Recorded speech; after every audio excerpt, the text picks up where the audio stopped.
Graduation rate in Oregon has been hovering about 80% in recent years, but for students in the foster care system, the graduation rate is closer to 40%. Well, one local man is on a mission to change that. Tony has his story in today's Show and Tell.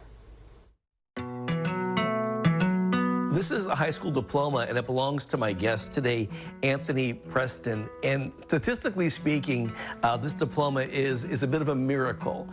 Why is that, Anthony?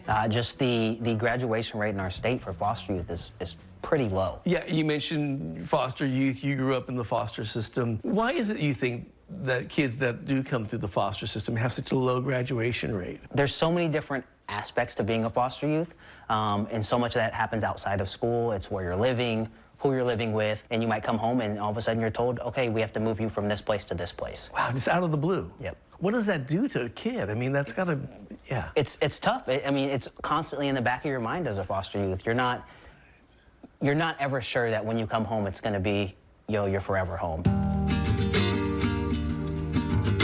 What kind of kid were you? I mean, just in general. I was a, what I like to term, a little bit of a knucklehead. When I got removed from my family, that was a little bit of a turbulent experience, and I was a little angry. Yeah. And so I think that led to a lot of me getting into some trouble that I didn't necessarily need to be getting into. But you participated in sports and did some things that were positive in your life. Yes, yes. Sports was a huge outlet for me.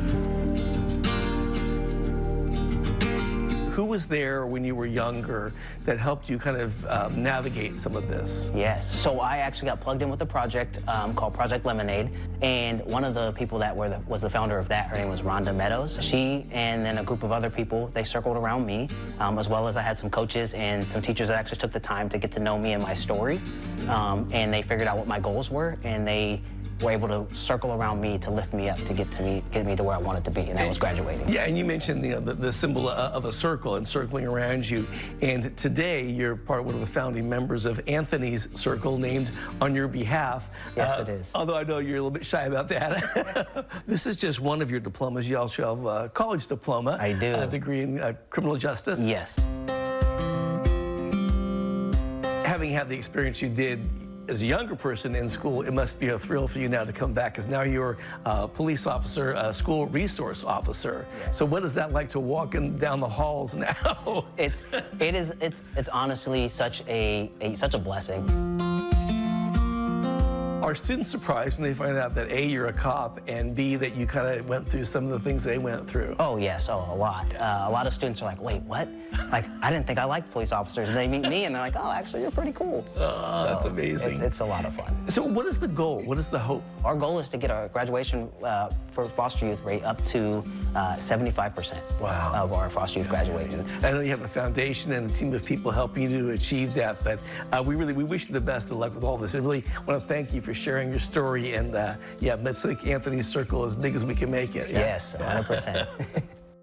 You know, to be clear, there are many amazing foster families, but the graduation rate is what it is, and there's a reason why that's happening. So this coming school year, Anthony's Circle will be a pilot program in 3 different schools across the state, and they're hoping to, increase funding, get more support, and broaden that program. So if you're interested in what they're doing there, we have a link to Anthony's Circle at our website, kptv.com. If you want to support them, find out more about how they're going about all this. So good. I say this every time, but that was one of my favorites. I agree. I mean, honestly, what a great interview. Such a need. I mean, the foster kids in our state need support, and what a great thing he's doing. Yeah, wow. Thank you, Tony, for sharing that with us. All right.